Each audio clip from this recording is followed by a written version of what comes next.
गलत है, नहीं तो इस भारत का नाम की जगह में पता नहीं क्या होता, क्योंकि यहाँ मुस्लिम और अंग्रेजों ने हमला किया, उनने आक्रमण किया था, तो वो भारत का नाम भारत रहने देते क्या? नहीं रहने देते, वो नाम बदल देते।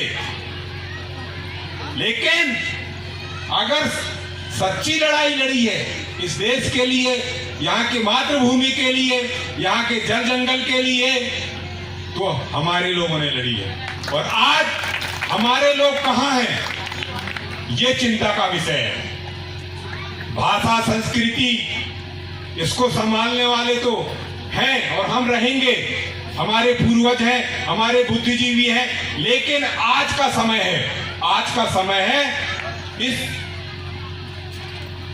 विश्व के साथ चलने का, देश के साथ चलने का।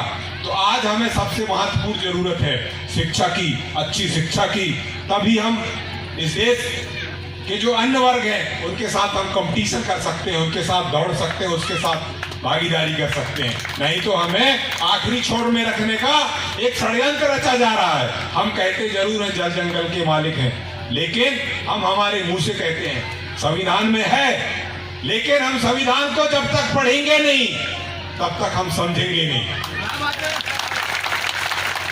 और संविधान को समझने के लिए हमारे घर पे शिक्षा का स्तर सुधारना होगा, और घर पे शिक्षा का स्तर सुधारने के लिए हमें एक चीज की कुर्बानी देनी पड़ेगी, वो महत्वपूर्ण कुर्बानी है, नशा को त्यागना पड़ेगा। जब तक हम नशा को नहीं त्यागेंगे तब तक हम अच्छी शिक्षा नहीं ग्रहण कर सकते, और अच्छी शिक्षा नहीं ग्रहण कर सकते तब तक हम संविधान को नहीं पहचान सकते। हमें अच्छा शिक्षा मिलेगा तभी हम संविधान को पहचानेंगे, और संविधान को जिस दिन पहचानेंगे उस दिन हम अपने अधिकार को भी पहचान लेंगे। उस दिन हम इस देश के मालिक हैं, हमें कोई नहीं हटा सकता, कोई नहीं हटा सकता, चाहे वो इस देश का, ये प्रदेश का मुख्यमंत्री हो, चाहे इस देश का प्रधानमंत्री हो, क्योंकि हम मालिक हैं। ये संविधान कहता है हम यहाँ के मालिक हैं, लेकिन हमारी जानकारी के अभाव की वजह से हम आज मजदूर बने। और दूसरी चीज, एक चीज और मैं कहना चाहूंगा, समाज को आगे बढ़ाने के लिए जैसे गाड़ी को चलाने के लिए दो पहियों की जरूरत होती है, उसी प्रकार समाज को चलाने के लिए आपके साथ हमारी महिलाओं की भी जरूरत पड़ेगी। दक्षिण भारत में भी हमारा समाज, हमारे संस्कृति, भाषा, बोली, रीति रिवाज और गोंडवाना की विरासत को संभाले हुए है। उसके लिए समूचे मैं बिदर के राजगोड़ कॉलोनी के सभी सगाजनों को बहुत बहुत बधाई देता हूं, धन्यवाद देता हूं।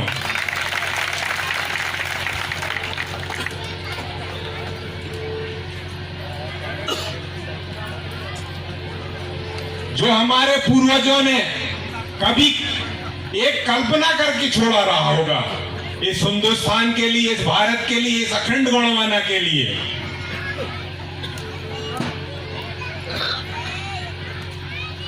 एक परिकल्पना जो आज का विज्ञान, आज के पढ़े लिखे लोग नहीं कर पाते हैं। आज मैं तीन ऐसे महत्वपूर्ण चीज कहूंगा जो हमारे पूर्वजों ने हमें धरोहर के रूप में दिया है, जल, जंगल, जमीन। इसके बारे में थोड़ा सा मैं विस्तार से बताना चाहूंगा। आखिर उनने वो परिकल्पना क्यों सजाया था? जो 750 गोत्र, जिसको हम गढ़ कहते हैं, क्योंकि गोंडवाना में 52 गढ़ नहीं थे, 750 गढ़ थे, और हम इस 750 गढ़ के मालिक हैं। जो बड़े दादा ने कहा कि हम रखवाले हैं, मालिक नहीं है। मालिक तो वो थे जो हमें देके गए हैं। लेकिन आज आज ऐसे हमसे क्या भूल हो गई, कहां कमी रह गई, हम उसकी रक्षा नहीं कर पा रहे हैं। हमारे जो 70 साल की पीढ़ी ने रक्षा किया, आज इस भारत को जो भारत कहा जाता है वो गोंडवाना साम्राज्य की देन है, महारानी दुर्गावती की देन है और बिलाईगढ़ महाराज, नागपुर महाराज जैसे महावीर और उनके पूर्वजों की देन है। क्योंकि इस देश को हजारों बार आर्यों से बचा तो मुस्लिम आक्रांताओं ने आक्रमण किया, हमला किया। इसके बाद भी इस देश की संस्कृति, बोली भाषा को अगर बचाए रखा है तो हम लोगों ने बचाए रखा।